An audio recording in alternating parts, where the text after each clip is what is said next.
Like if you own the bank, if you own the credit union, and you've seen 100 million different Facebook posts and YouTube accounts talking about this hack, if this was a legit hack, if this was a legit bug in the system, do you think that it wouldn't have been patched up after 2, 3, 4 years? Because we've been talking about this hack for a minute.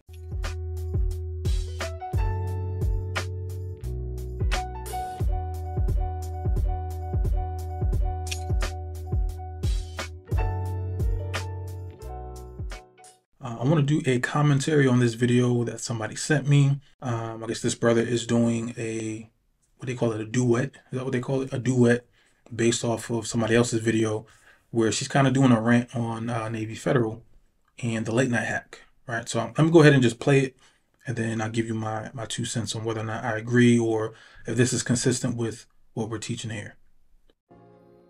Make it make sense. I need y'all to stop playing with Navy Federal like they wanted them. I asked you what was the Navy Federal hack, and you responded with this. So you said, they say apply between 11 p.m. and 5 a.m. Put $1,000 in savings and $250 in checking, and you're approved for $25,000 or more.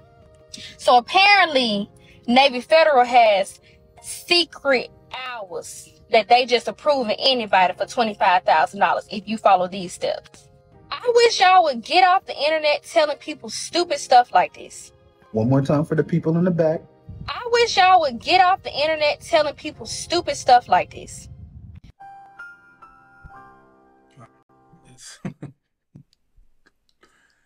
That's actually funny. That's actually funny. But yeah, it's let me do this. So what is she saying? So she's saying people are telling her, right? This is what's circulating, that if you go ahead and you create a checking account, if you create a savings account, and you apply within midnight and 4 a.m., that means your likelihood of approvals is going to skyrocket. It's going to be instant approvals. Right. So that's basically what is being said. Is there any truth to that? How do we come to this conclusion? Typically, a lot of the times when we hear something that gets circulated around, there usually is some truth to it. And that's what I want to kind of go over today in this video, because there is truth to what she was saying and what people were claiming to be true, right? So let me just break that down. So we talked about how the banking relationships, there's something called a bank rating. We talked about that when we talked about how to fund your business entity, how to do your funding plays. The majority of all these banks, they're relationship banks, meaning they're not just solely looking at your 3-digit FICO score, right? I've said this a whole bunch of times. Just because you have a 740 and 800 credit score, that does not mean that's a slam dunk guarantee that you're going to get approved for any sort of product. I don't care if it's Navy Federal, don't care if it's Chase, I don't care what it is. The banks are going to be looking at a little bit more, especially now, than just your 3-digit FICO. What are they going to be paying attention to? They're going to be paying attention to the relationships that you have with other institutions. They're going to be looking at your average age of credit. They're going to be looking at your balances on your revolving credit. They're going to be looking at your inquiries. They're going to be looking at how you do business with that bank in particular. So specifically with Navy Federal, there is some truth to what she's saying. So now with Navy Federal, there's something called an internal score. Now, anytime that you guys done an application, let's say you wanted to get the flagship card, you apply, you get denied. You're going to get a letter that's going to give you the reason why you were denied. And you're also going to see a 3-digit number, which is going to be your Navy Federal internal score. And it goes up to 450. Now, what are the things that we can do as a Navy Federal client in order to increase that internal score? Because we understand that the higher the Navy Federal internal score, the likelihood of approvals, higher limits, even if you have a lower 3-digit FICO, if you're doing the other things, we are seeing that people are getting approvals with not the best 3-digit scores, but because they had Navy Federal, because they had several products, they are getting very good credit lines. Now, first and foremost, off the bat, I do not subscribe to the late night hack. I already mentioned that before. Some of y'all got mad in my comments, was like, oh, I did it. I applied at 2 a.m. and I got the card. I'm not going to go super in depth on that one. You can literally just watch my previous video I did on Navy Federal. But the internal score, this is something that I want you guys to just keep in the back of your head. Even though we're talking about Navy Federal in this specific video, the concepts, the principles, the theory behind it, I want you to follow these rules no matter where you go. the more accounts that you have, the better you're going to be going forward. And especially if you're taking care of the products that you have. So that means if you have a credit card, there's no lates. You're not maxing out your cards and going over the credit limit. We talked about that in a few videos about how going over your credit limit actually hurts your bank rating, right? So you want to keep your utilization low. You want to make sure that you're taking care of the products.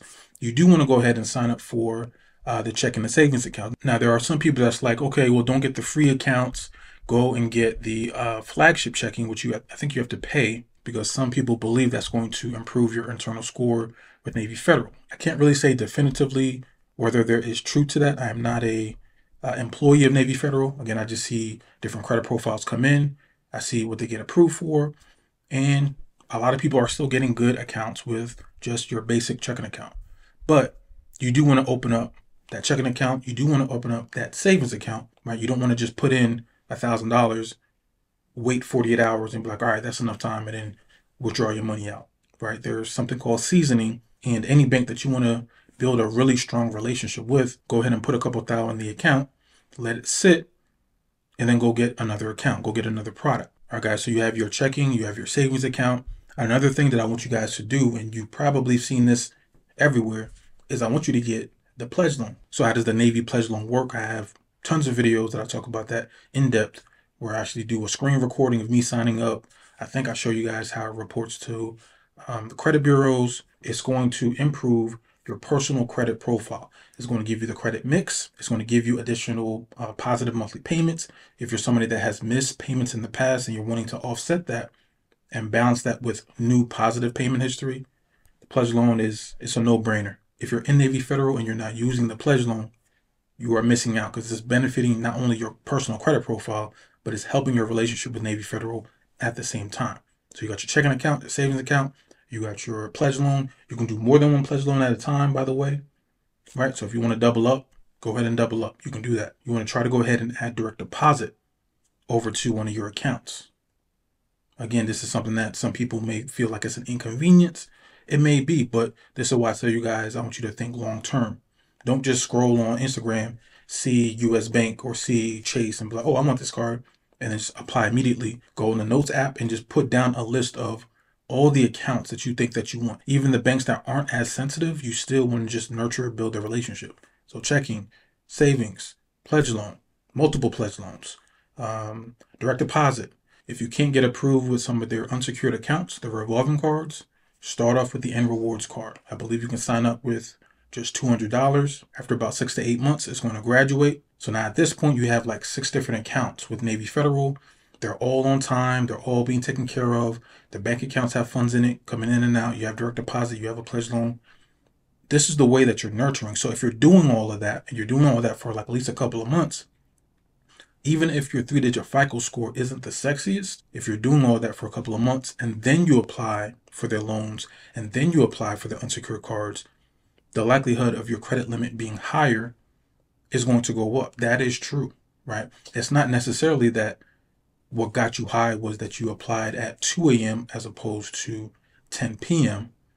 That doesn't make sense. You got to think like a bank. If you were controlling the largest credit union in the nation, would you leave a glaring loophole that from 11 p.m. to 4 a.m., so several hours in the night, you're just going to allow anybody to get any of your credit products, and you're going to leave that open for years? Like if you own the bank, if you own the credit union, and you've seen 100 million different Facebook posts and YouTube accounts talking about this hack, if this was a legit hack, if this was a legit bug in the system, do you think that it wouldn't have been patched up after 2, 3, 4 years? Because we've been talking about this hack for a minute. So to me, the late night hack, to me, that's whatever. If y'all want to believe it, cool. If you want to do all your applications at 2 a.m., cool. I'm not going to tell you not to do it.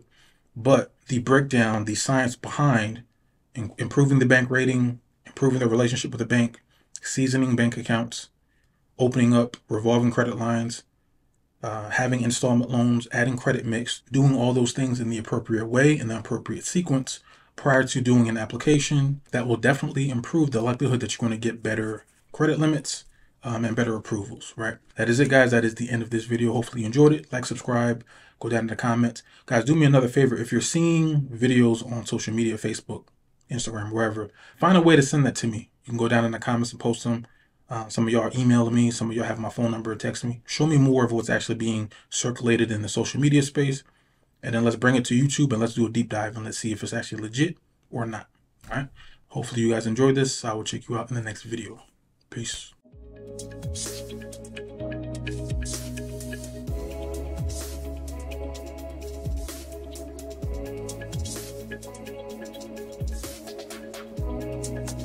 Okay.